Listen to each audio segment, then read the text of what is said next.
Hello, friend. Welcome to another episode in the Revelation Project. Let's dive into chapter 13. If you haven't already read chapter 13 or listened to the audio version of the reading of Revelation chapter 13, I would encourage you to pause the video, go do that, and then come back in here. We're not going to read line upon line. We're basically going to add commentary to what you've already learned and what you've already read. Okay? In chapter 13, we have two of the last of the seven personifications. Okay, we've got this land beast, this beast of the earth, and the beast of the sea. Okay, the beast of the earth is this false prophet. Okay, he goes around making miracles, doing miracles, and getting people to rally them up to worship the beast and to rally up support for the beast, right? So this is, he's known as the false prophet. He's the lamb with the two horns. You know, horns usually are indicative of power, like this empowerment. Remember, the lamb has seven horns, seven spirits of God. Okay, so there's two major forms of empowerment. It's almost like two demonic entities, if you will, working these strange, wild miracles on behalf of this false prophet so that he can garner attention and praise to direct towards the beast. He even has the ability to give life to this image, that they're going to erect for the beast, which is wild, okay? And then you've got the beast that rises up out of the sea of humanity. John uses the word Antichrist in 1 John. However, he calls him the beast here.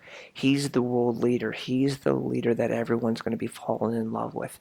Now, right now, there's so many people that are like, oh, so-and-so is the Antichrist. So-and-so is the Antichrist, okay? Most world leaders can barely take care of their own country, let alone solve many problems in other countries. This world leader is going to be able to solve multiple problems.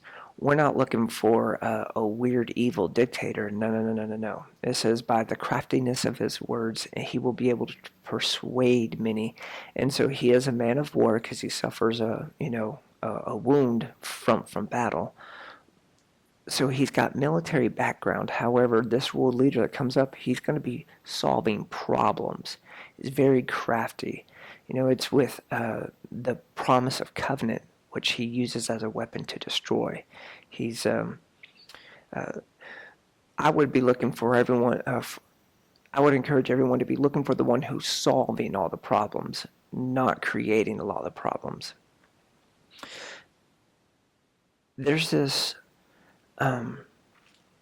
unholy trinity, if you will, working between Satan, this world leader, and the false prophet. It's an unholy trinity, or a satanic trinity, if you will. See, this dragon, who is Satan, the accuser, he gives power.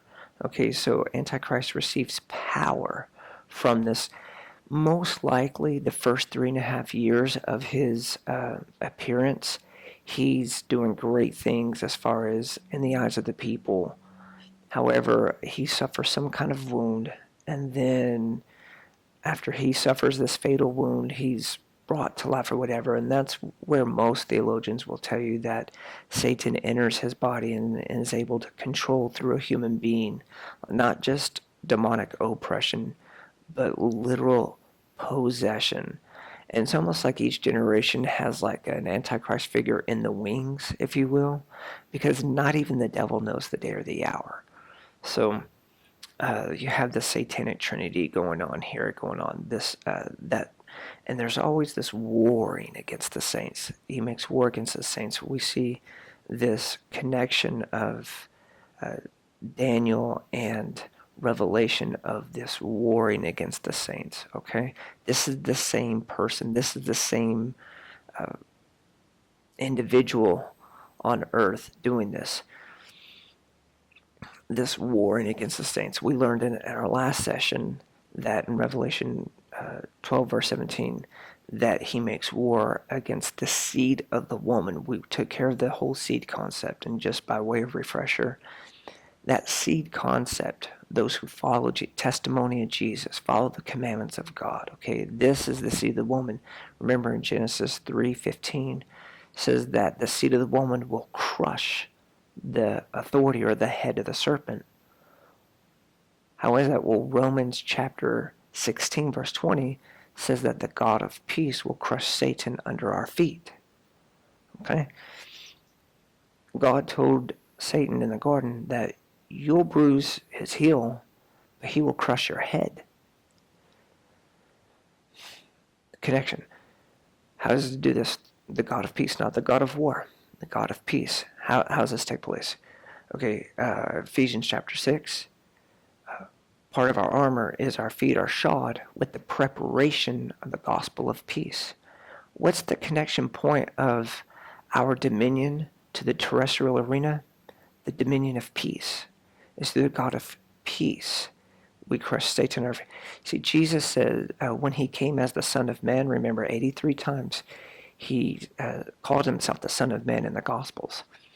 He's pointing to the dominion in Daniel chapter 7. He came to bring a peace that the world cannot give you. You see, all fleshly efforts lead to chaos and destruction. However, when you're truly flowing in sync with kingdom, you are releasing the divine peace, the dominion of peace in the earth. Notice how a lot of the writers of Scripture, Old Testament and New Testament, they were so impacted by this kingdom that they desired that grace and peace to be multiplied to the people. Peter said this, Paul said this, Nebuchadnezzar said this in Daniel chapter 4. You have Old and New Testament inspired writers writing their desire for this peace. Why? Because they've been impacted by the kingdom of heaven. And with the kingdom of heaven comes a peace that the world cannot give. Here's some Antichrist. Okay, so here he's called the beast. Well, this leader that's able to kind of worship the dragon. Okay, this kind of go between the dragon and the people.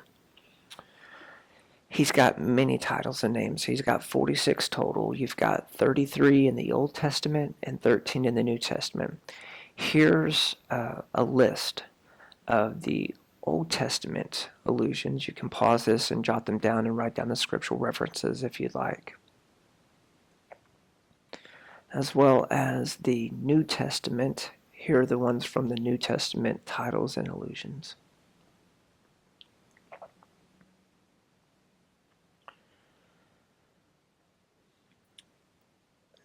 Verse 13 and 14 talks about the deception that the false prophet can bring across the people to worship the beast. Okay, this deception. 2 Thessalonians chapter 2 reveals to us the key to not fall prey to the deception. And is this: those who have a love for the truth. You see, the ones who get caught up, the dwellers of the earth, there in that verse 13 and 14 talks about he deceives those who dwell on the earth. You and I were pilgrims, okay? So those who hold to the commandments of God and have the testimony of Jesus, we're pilgrims in this life. We don't put our desires and affections in the treasures of this life. The earth dwellers, those are the ones who are deceived, the ones whose names that are not in the Lamb's Book of Life. Okay, so the earth dwellers, they get caught up in the deception. They don't have a love for the truth. Some might have the truth sitting on their shelf collecting dust, but that doesn't mean that they have a love for it. See, having the truth and having a love for the truth, two totally different ball games. Having a love for the truth says, I take what's written in Holy Scriptures and I make it my passion. I'm in love with the truth.